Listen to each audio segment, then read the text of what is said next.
Dengan bismillah kisah lonarika tentang narkoba bacun lonarato,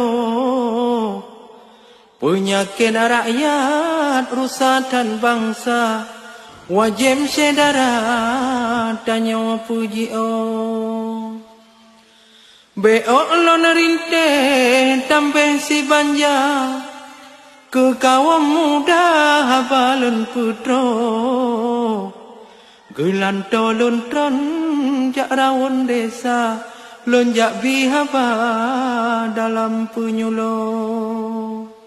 Habalon putrang tentang narkoba, tengah melanda tunongan baru. Ingat besare wahai pemuda, dengan narkoba baik dipengaruh. Sabam atranyan hairakan muda, cukup bahaya binasa tubuh. Belum dek badan harapan bangsa, benar tak jaga digata bero. Menyoka kenong dengan narkoba, lok dengan mata badan tuau.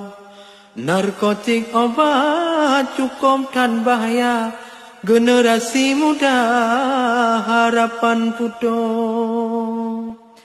Dengan bismillah kisah lonarika tentang narkoba bacun lonarato,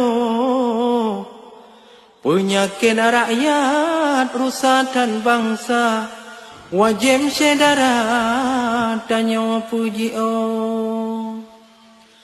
beok lonarinte tambah si banja ke kaum muda habalun putro,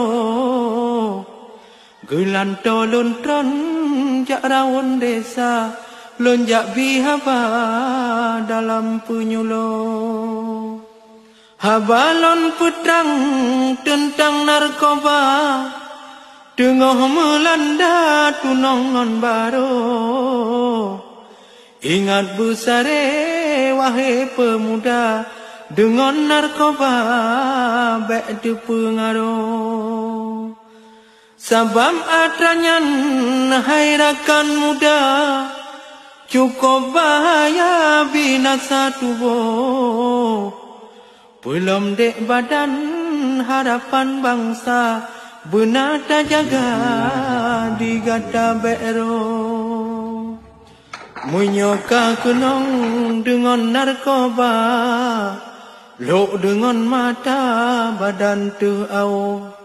Narkotik obat cukup tan bahaya, generasi muda harapan putus.